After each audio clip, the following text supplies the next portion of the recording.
Hello, everyone. Welcome to your world or mine. Show me yours, I'll show you mine.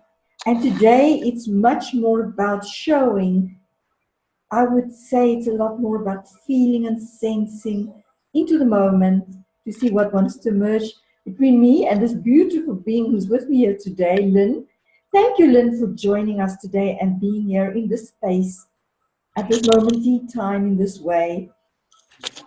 And as you all know, I'm an alien. I'm from another planet, and I'm exploring what's happening currently on this beautiful blue planet. So, Linn, first of all, welcome, and so great to have you here with us.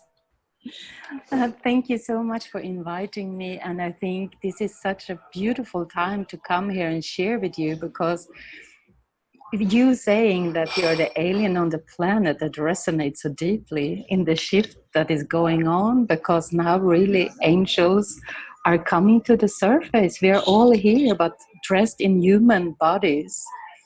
So I think it's a beautiful time and a time of expansion and awareness, which is very, very inspiring. Yeah, I can feel it. I can really sense and feel that something is bigger shifting. There's type of a transmutation happen on some levels, and also that when you speak about expanding, I can feel it in my body. I feel it especially in my legs, which is very interesting. Yes, we are rooting you now. You are rooting me now. Ah. Well, somehow I am connected with my healing team. So usually I will connect and I work broadly with my energy. So you and I being connecting now, I will feel some of what your soul and your higher self are asking for, and automatically this will happen in this meeting. So that's beautiful. Tell me more about that. I think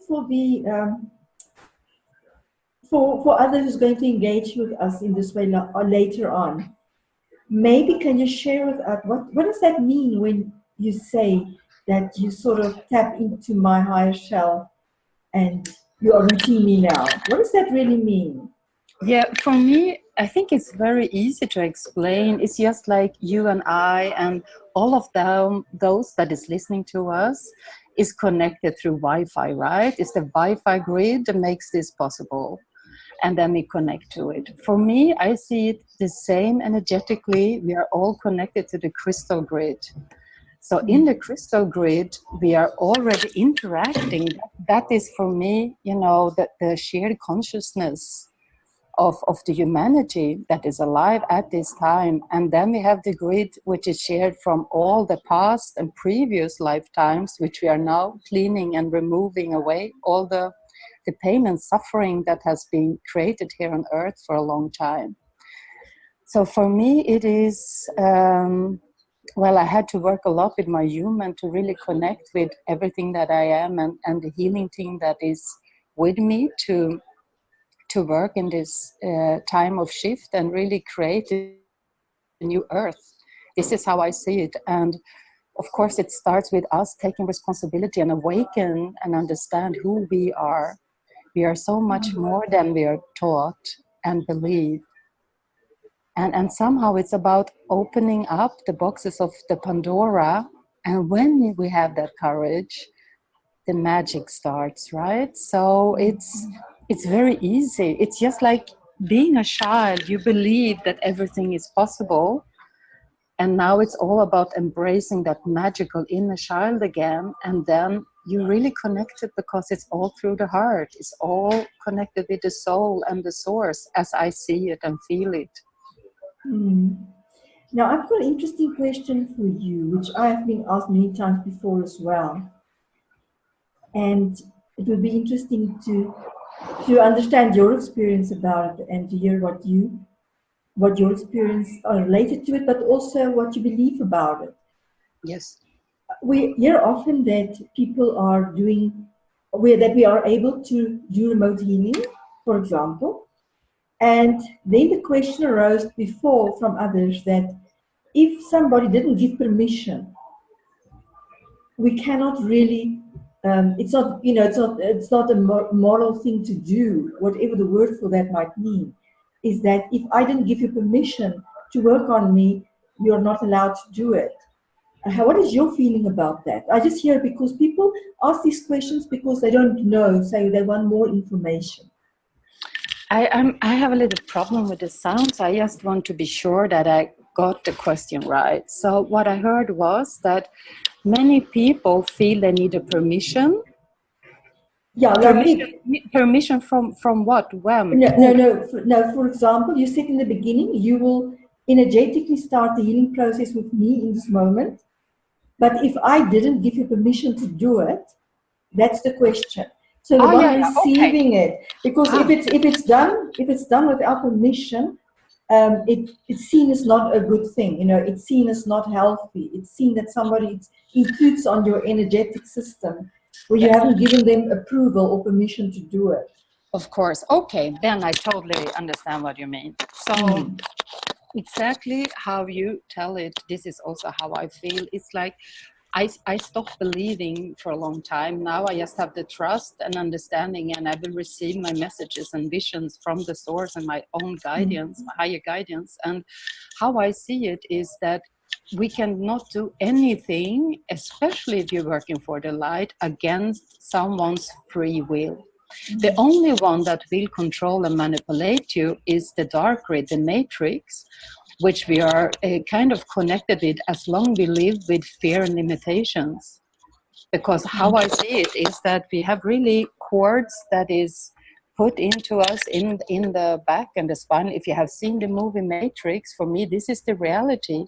Many of my healing clients, I meet them and remove chip and different devices and these cords to disconnect them from that grid that will manipulate them, feed them with fear, worries, and doubts to prevent them to go into the light and living their soul's truth. But being here for the light, we can only share and inspire others to open up, to receive, to heal, and let go. Well, that's great to know. I think for the purpose, and like I say, for those who's going to engage with us later. Otherwise, it can be quite manipulative. And I'm personally aware of, and it happened to me personally last year, that I was psychically manipulated. Now that is dangerous if you're not aware of it. And it can cause a lot of damage on all levels of life, physically, emotionally, mentally, spiritually, and energetically. Yes. So when we speak about these things, I'm not sharing this to make people fearful at all. It simply raises for me that we need to be present deeply in the moment and centered and grounded, that we become more sensitive to these type of energies that wants to, that wants to impose on us like that. And sometimes they use very manipulative ways of doing that, and it happens on all levels. So it's like anything else in the world. We need to become aware of it. Yes, and for me, this is really important because we have the social and culture program that very strongly will put in behaviors where we allow others to treat us less. We will give them open doors to feed in with the lower energies because we are taught. So we really have to relearn and deprogram ourselves from behaviors that is really taking down our energy. It's like how I see it is, I mean, I've been a light warrior and a love warrior since the beginning of times. I'm a part of this creation. So what I really saw is that in this lifetime, finally we are able to, in the high frequency that is serving us now, to see the truth within ourselves, but also in others. But a part of our humans, as long as we still have wants and needs, I want love, or I want to be wanted or needed or loved, there will be entrances for people with lower energies that will feed on us if we are not aware, like you say. And it's really now about learning to hold your space as a house. Who do you invite to your home? You don't invite everyone home. And we need to learn that we should set very healthy boundaries and have a self-respect for what we feel, and really follow that to protect and hold our inner peace and balance, I would say. Hmm. And for sure, when you speak about it, I'm very sensitive. So my body responds to people's voices and to the energies of what they speak about. And it's always interesting to notice where I feel it in my body at a specific moment in time. Oh, And, interesting. and because I'm really very sensitive, so all my cells come alive. And I feel it in the specific parts of my body, depending on what you are sharing about. So it's very interesting to notice. For myself, it's only my own guidance system where I've learned to interpret and decode I love what my body is feeling, because it's embodied. It's not just a mental or a spiritual idea. It's very physical. So when you share about this part, I'm really grateful for that, because that shows me a green light. And when I share a green light, it's in my heart center. It's a very interesting feeling of expansion. And usually if we use the terms that you used earlier, like darker forces or lower energies, my heart will contract. So it's immediately then a sign as well that when somebody says something, regardless of who they are and regardless of the context, that my body responds to it naturally of what's happening. And we all have this guidance system inside of ourselves from an embodiment point of view, that we can begin to activate and stimulate these signals within our own bodies that to guide us along the way, that we can physically feel it as well, whether there's resonance or whether we should stay away. But you make it very simple, because you even say, and when I say simple, I don't mean it's easy, but it's very simple in the fact that if somebody is inviting me to do something where I'll be less than I am, that's definitely not good. Yes. And then I do open the door for them to come and suck on my energy and manipulate me, whatever else it might happen from a process point of view. But it is for me personally that we have this ability to deeply root ourselves into the earth through our feet on a physical level, and that we put our attention at our core, for example, because once our attention is there, it's very difficult to really even think, because then we open ourselves up for streams of consciousness to come through us. So instead of us then thinking up solutions or thinking up ideas, it naturally, the collective intelligence comes through us, regardless of how you refer to it, because people have different names for it. But for me, it's the energy that's behind it that is the one that will guide what will unfold later or in this moment, especially in the moment. And as I say that, there's suddenly joy in myself, because I believe in every single moment, and it's from my own experience, playing with very different things to see how this can play out and plan out, is that we open ourselves for things to emerge through us. So life emerges through us. And if we are available for that, and when we're present in the moment fully, being here now with you, not thinking of anything else, just being with you for a few moments to see what wants to emerge. I'm always fascinated about what emerges spontaneously, because it's without an agenda of either of us. So it's not that I decide I want to talk to you today about so and so, or you decided you want to explore this and this with me, which we can do as well. It's not wrong. It's just a very different process. And what then emerges is just fascinating. Yes, and I love the awareness you share, because it's all about in this time, the more we share, the more we inspire by the truth as we have seen, and really integrated as wisdom by walking the path of self-love, because to have the connection with your body as you expressed and shared, then you really have tuned into yourself and your being. And that's so beautiful, because it means that you have removed a lot of layers that was put on you in this lifetime and other lifetimes.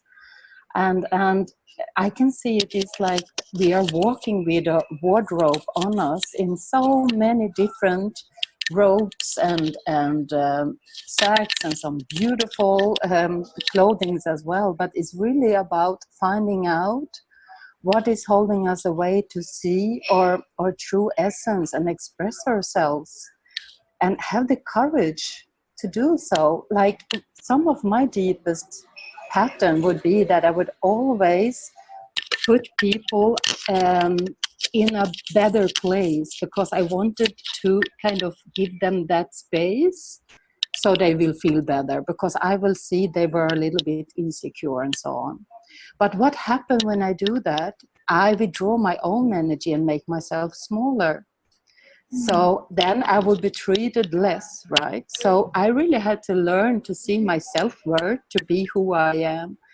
And this is something I really wish to inspire, because I meet so many of my clients that even though they are magnificent souls and humans, they really strive to believe that they are worthy to have a good life, that they are worthy to receive and create a great life.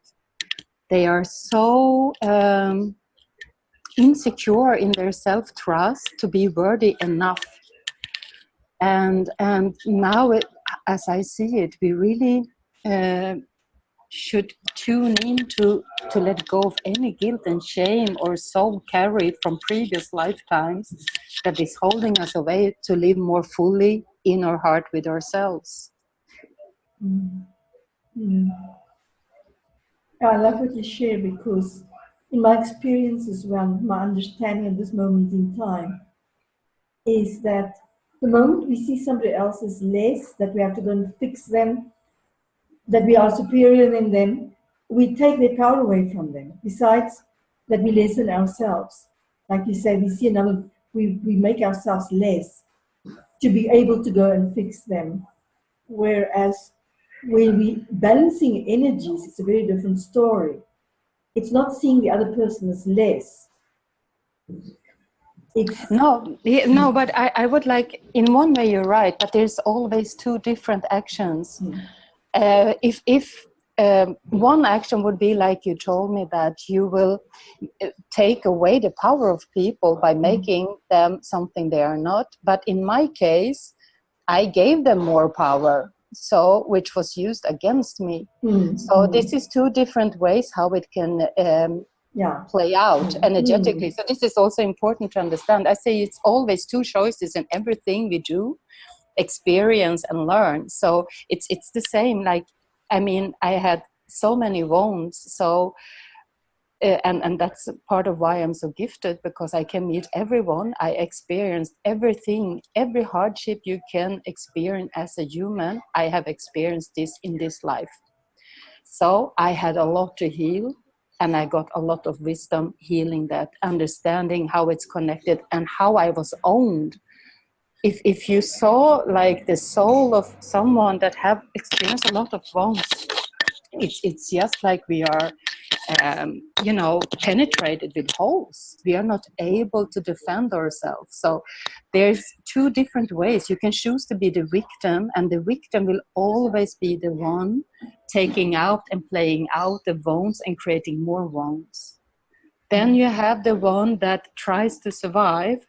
So you take care of yourself. It's usually the empath that will always take care also about others, because they see the good in everyone. Because in one way we project ourselves on others, right? Aware or not aware, this is what we do.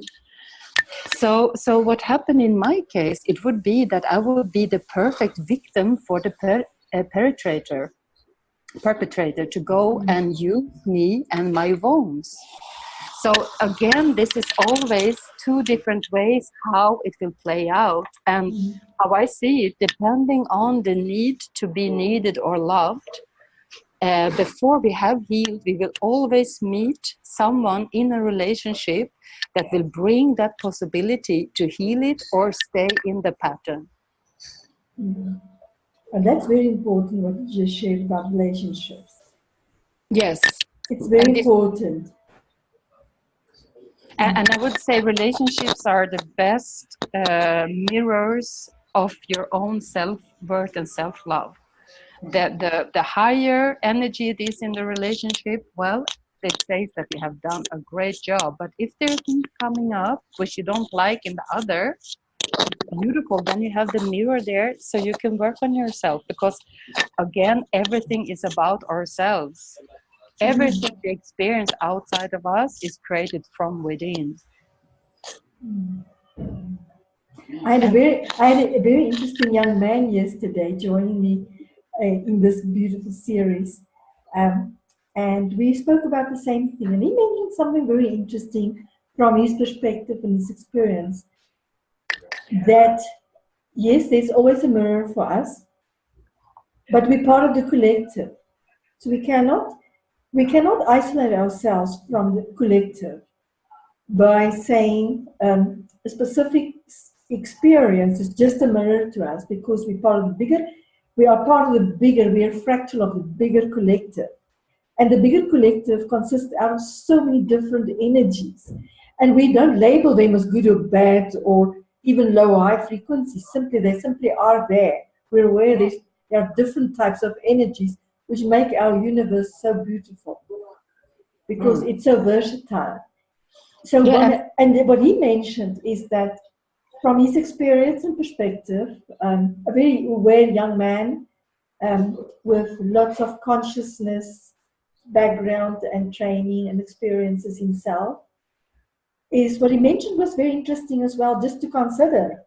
Because if we simply see it as a mirror, the other as a mirror, and that we have to learn something from it, or heal something from it, or come into balance, no matter what words we use to explain that, is that we're still part of the bigger collective. So everything, we cannot separate it. We're not separated from the rest of the collective. So we can get easily entangled then in something that happens around ourselves because we put our attention to it. Exactly. But that doesn't mean it's a mirror to me. It's in my environment. I'm not living in a cave. So every single day we're part of this world in whatever way we, in that given moment in time, experience. So let me give you a very practical example. So where I live, there's a family living next to me with a young boy. Now this young boy is going through his adolescence. So if he shares a very funny comment with me, he's not a mirror to me because he's simply having his experience. It has no reflection on my world. I'm simply just close in the environment to him. But if I did go to a wounded part, if he made a funny comment, for example, then my wound would react to him. Then it's a part of me that would respond to his comment, for example. Yes. But simply realizing, but he's just going through his experience, and bless his soul, he has a wonderful experience as a teenager. It has no reflection on me and my life at this moment in time because he didn't disturb me. But if he did disturb me, then I must go do the self-inquiry. Why did this young man disturb me? Why did if I reacted towards him, why did I react? But you see the difference of when you're fully centered in your full self and things happen around yourself, they're not necessarily mirrors of what you are experiencing because they're part of the bigger collective. Otherwise, we all have the same experiences, which we do not have. We meet so many different people every day in different contexts. And again, for me, it's like the infinity sign. It's where we allow our energy to go into play with the other one, where they become a mirror. Because we could, if we did take it further in terms of how people perceive the world and themselves and others, then it would be a very interesting picture to say that every single one is a mirror to us, because it's kind of impossible from an awareness level that you could consciously be part of 8 billion people's realities. Well, I think this is interesting, and I agree with you. What I see, which is the kind of the most challenging mirrors, is the people around us that is close, people that we love or have a very close relationship, that will be the ultimate test on how we react and interact when there's something that is not balanced. And of people around us, it's sometimes I feel like we are the main character in our own movie, and then there's just a lot of people put into that movie to get the what you said, the movie of your life to turn out how you once created it from above, because it's all about teachings. And I love what you said, that it's not, when I say a light or shadow, I would say everything is light. It's just different frequencies in that light. The higher light, the more pure it is. The lower frequency, the darker it gets. So, and from source, I mean, some years ago, because I was really activated for my work, and as a human, I hadn't searched at all spiritually. I was really disconnected and protected myself behind zillions of walls, because I learned it was very dangerous for me to be here. But when I was activated and I started to remove and take down the walls to come out and live more as who I am and being who I am, one of my questions was to source, like, what is dark and light? And they say it's like there is no judgment from above, from God or source or whatever you want to call it. There is no judgment, because we are just like children here to learn and understand what is the difference. And the differences we learn by the actions done to us and the actions we do to others. So it's all about relearning how it is to be a human, sharing space with each other, and again embracing respect and responsibility for ourselves, because when we do that, we also respect and take responsibility for others in a healthy, balanced way. For me, that is the society. This is the community. A long time ago, this used to be healthy, but there have been very strong political powers, at least in the Scandinavian countries and Europe, to really divide the families, divide the small communities, to make us more dependent on the system. I mean, from Sweden, I spent my life there since I was 7 until I came down and was guided to Portugal 2 years ago. And there it would be really, it's so, it's branded into you as a child that you need the system. You don't need anyone else except the system. And when you have this kind of brainwashing, then people become very lonely, because they start to believe in the illusion that they don't have to care about anyone, not even themselves, because the system will be there taking care of them. So you will giving away your power. And for me, now we are living in the time where we need to take our power back, because becoming the zombie is not our purpose at all. It's interesting when you spoke about taking our power away from us. I had a pull in my solar plexus, in my core. There was this pull of, like somebody's ripping out energy. So my body responded to what you were sharing. And it's very interesting what you shared about the Scandinavian countries in Europe, because I have become myself, I travel a lot, so globally, and I realized that in Africa, we're really quite lucky. Yes. In the sense, and fortune's maybe rather the better word, that we were not really raised with those type of mental constructs of a system. So when people in other countries speak about this system and the matrix and the likes, our perception of it, I think, is different. Because we were not necessarily raised in that same context. Yes, we had systems. There's politics everywhere, all over Africa as well, and where I grew up as well. So, but it was never forced upon us as necessarily the only thing that's there. So I think our openness, which I experience when I travel overseas to other countries, where people there perceive us very interesting because we are so open. Yes. And it's because we were not raised with that, what you just shared about, that that system thing. And sometimes I wonder if we would put less, simply by just putting our attention less onto this thing that we define as the system, whatever it might be for us. I Because I think know it's we very all have, interesting. because we all have very different contexts for it. So I do understand that, but it's very interesting then, because likewise then, when you are so open then, you're opening you up for any and every energy as well.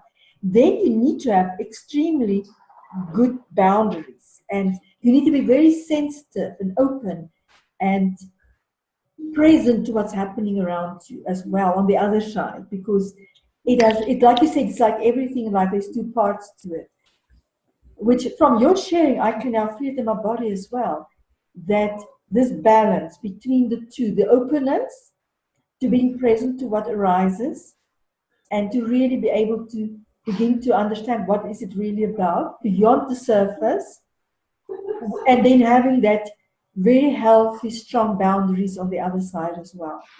Yes. And I think it's so beautiful how you share it, because I had the possibility to be in two countries in Africa, and Tanzania and Kenya. This is about 15 or 20 years ago, and I really experienced, like you said, that there's innocence. It's more connected with the earth. It's more connected with the inner child. You still have the bliss of living, like most part of the world that has been taken down, and really to get us into these guinea pig wheels where we're just running and forgetting about how it is to live as a human. We are very lost in the Western societies, and somehow I really believe that the creed of the mankind, for me, the continent of Africa, that is Gaia, the goddess Gaia, Earth, that is her heart. I mean, in so many ways, I really treasure Africa in the energy that is there. And I do believe that you will somehow come and transform a lot of energies by you healing what has been done to many of the countries. When all the colonist countries came and so on, it has been so much pain brought on to Africa, exactly how we bring it to Gaia. I mean, she nourishes us and gives us everything as the blessed mother she is, giving life. And then the human just wants more, the greed.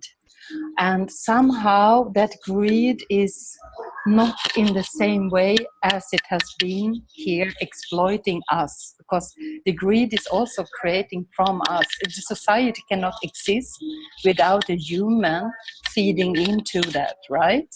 Mm-hmm. So we are living in a time where we're really transforming the lower frequency in the system that was all about control and empowerment on others, and now bringing back and take back our power. And thank you for coming out and inspire. May many listen to your podcasts, because I think it's very beautiful. I love it very much. Oh, my dear, as you speak about Africa, I want to share another perspective about it as well. Being born on this continent, which I never understood. I'm like a butterfly, all over the world now. I'm not specifically connected to one specific place on earth myself. For me, it's about my awareness. Wherever I am, I'm there.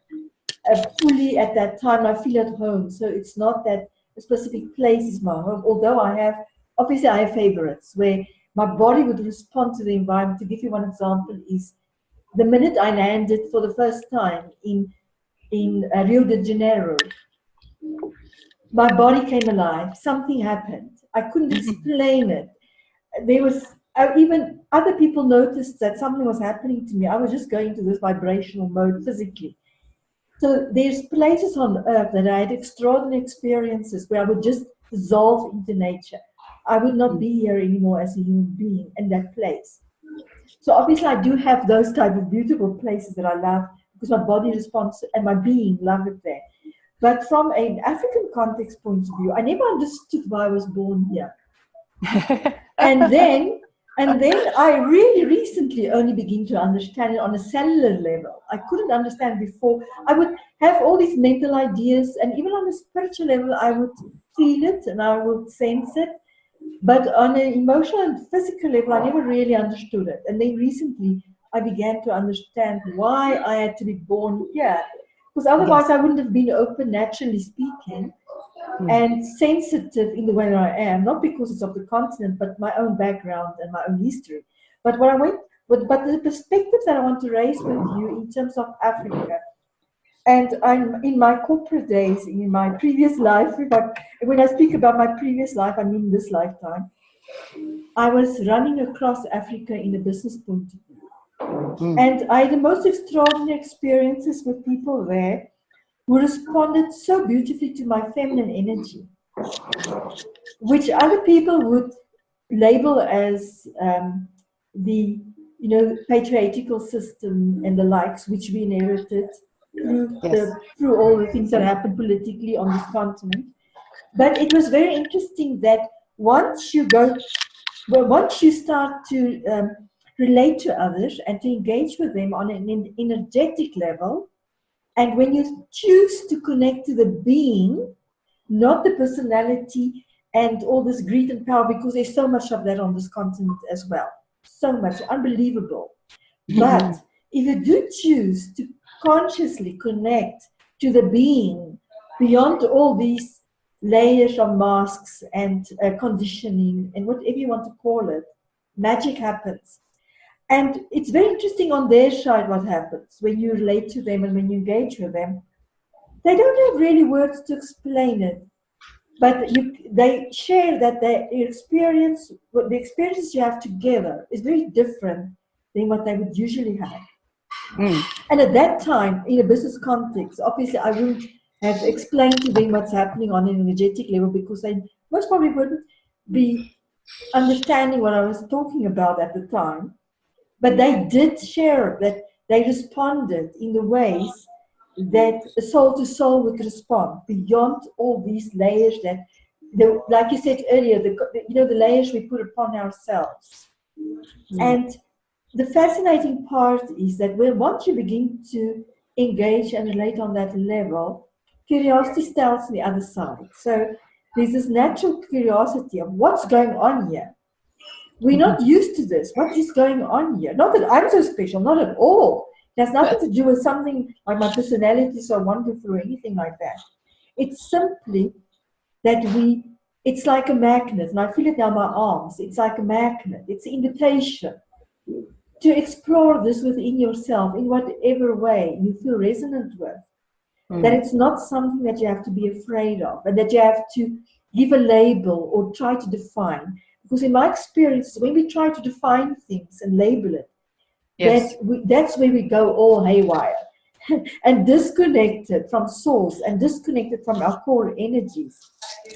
And I just want to share something else that arose while you were speaking so beautifully about the different frequencies of energy, is that the light and the dark side of things is that in my experience, a word that does not bring up fear so much, and that's maybe more understandable, is denser energies. It's lighter energies and denser energies. And I always use a feather to explain it to other people. A feather is just light. It's light. That's what we're speaking about. It's lightness. So you're not carrying all this emotional and luggage and stuff and your psychological stories that you created to protect yourself and that you created to be able to coping mechanisms. That weighs a lot of weight in terms of mass, whether we're aware of it or not. It's not just our physical body, it's also our emotional body and our mental body, our subconscious mind, the stories that we use, that we created, that we could survive maybe in difficult conditions, for example, or that we have to put up these protective layers. That's heavy, that's dense. So when you speak about light and dark, for me that dark is this dense energy.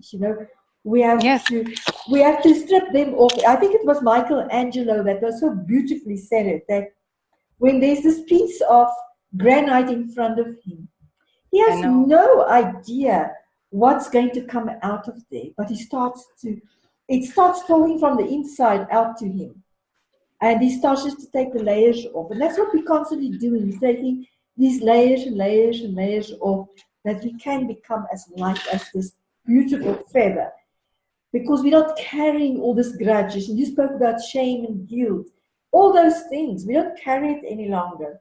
So we transmute them. That we can have this beautiful light energy that's available to us in so many different expressions. That we can then impact the world in a more conscious way. And the way we treat Gaia, you were speaking about Gaia, how we treat her, how we treat each other, but moreover how we treat ourselves. Because like you said earlier, it's the self-love, how we treat ourselves is a reflection of how we treat others. Yes. So it's if I'm nasty to somebody today, I'm nasty to some part in me too. It's not a separate incident. And it's simply becoming aware of it. It's also that we have to now go into this self-judgment mode and be self-critic.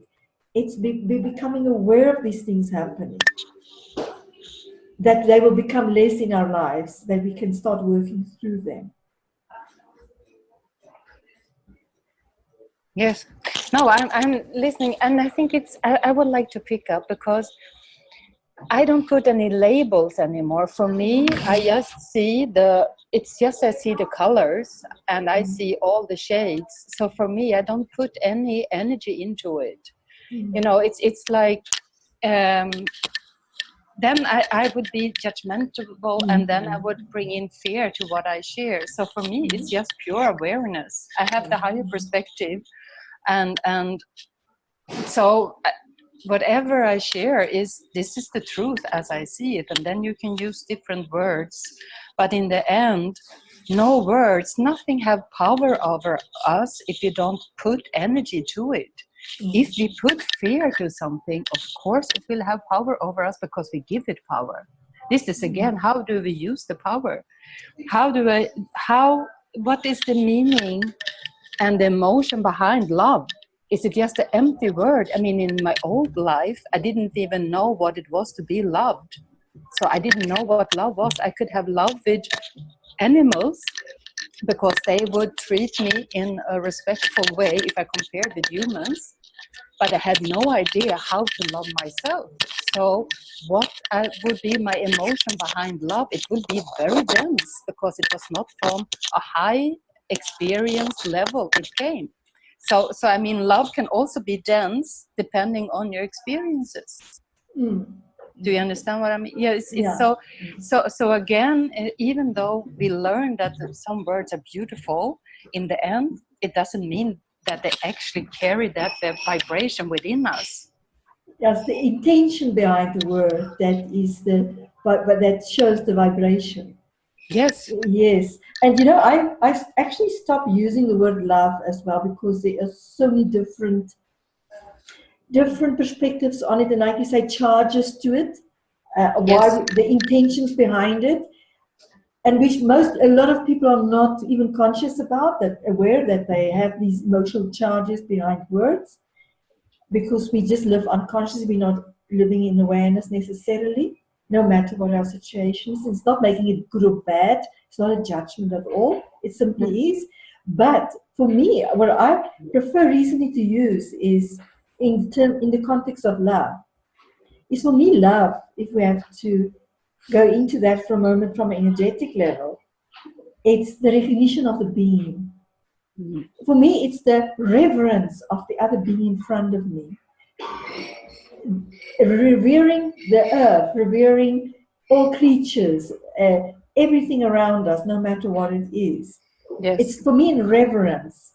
It's for me a much better word from an energetic level to explain this feeling of universal love for everything and all that is. Because it's not charged, there's no charge to it. It's just pure energy, pure reverence for the being. And again, if we choose to connect to that part in another, magic happens. It's impossible then to hurt each other. It's impossible to consume too much that the earth is struggling to provide for us. It's a very different energy than at play. is when we begin to recognize that in each other. That for me is true love. Yeah, I agree totally. And in one way, for me, this is the shift to take back that true love. For me, this is the true and the highest frequency, and the frequency we carry from source or God or whatever you want to call it above. I say Mother, Father, God. This is how I say the creator energy. And it's pure unconditional love, infinite love. And the situation, I mean, like I told you about, I mean, the countries in the Western, we are so owned by our system, and we have the church who have been very hard working since at least 1,000 years behind, with the shame, with the guilt, you know, a lot of programs that has been put into us. And if you see the Middle East, it's the same, yes, different cultures. So we are now reprogramming, removing all of that, because it's all created to hold us away from that pure unconditional love you talk about. And before we can really embrace that, we have to let go of all the fears and limitations we have within, because what we have fear against now is that beautiful love. You know, we have fear. We it's not a problem. I mean, like when I was activated and started my path, I had faith. Faith took me through all I needed to need to free myself and live fully from my heart with my soul. But the fear I had to face within myself, which I had to face different wounds in my human, in my soul, in my divine essence, was all created by all the hardship I experienced since the beginning of time. And it all held me away from that pure love, because that love is so profound, it's so beautiful. So it's in one way creating that feeling that this is too good to be true. I will be tricked again. What is it behind it? What happened if I surrender to that love? Because that is the fear that is brought within until we surrender to the divine and to our unconditional love, and have the trust for the love, that the love will always guide us to the right places, to the right people, to the right circumstances, and to the new shift we are longing for to create a good life.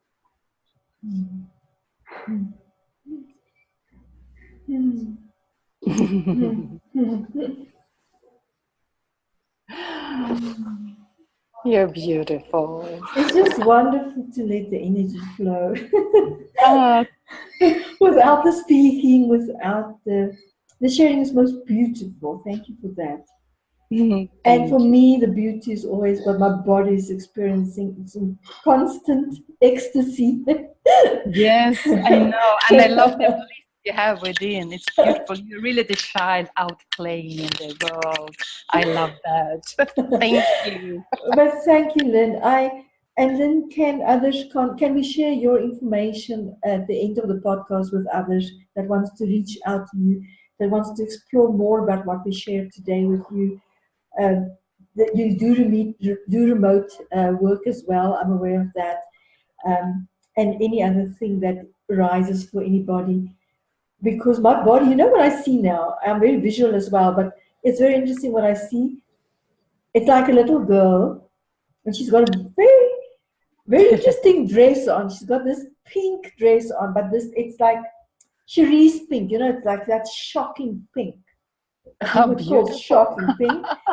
But there's this little girl sitting somewhere, and I'm just trying to see what's behind her. There's something behind her.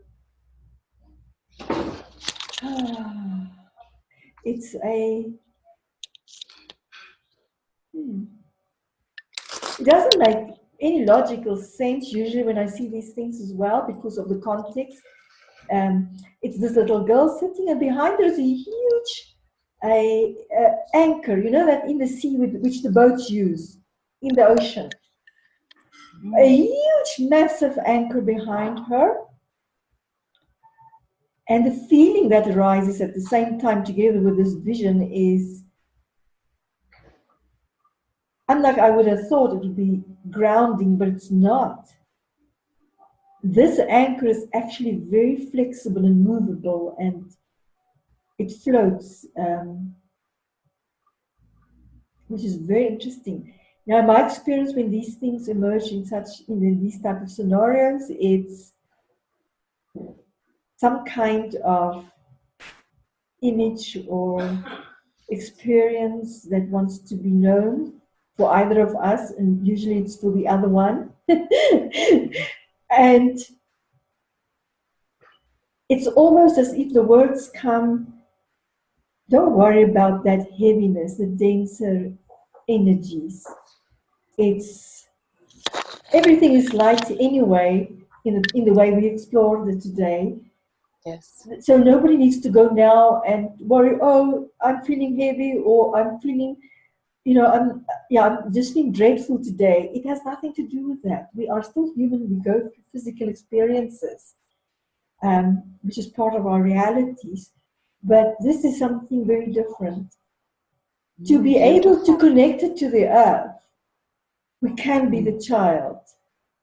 We can be playful. We can be light in our way, how we approach life. And especially the times where we live, it's how we approach life and respond to life instead of reacting and being afraid of what's happening, to go into fear of what's happening around us. Because this girl inside of all of us, male and female, because we have the feminine and masculine within ourselves, regardless of our gender, is available for us, and still have that feeling of we are connected to the earth, the anchoring part, without feeling heavy. So thank you, Linn, for sharing this beautiful time with us. Thank you for inviting me and sharing this moment with me. It's with bliss and gratitude from my heart. My body is tingling all over in this moment. Thank you for that. Thank you so much. Much love. Thank you. And everyone, as I mentioned before, reach out to Linn if you're curious. Don't be afraid of things that you don't understand of what we spoke about today. Investigate.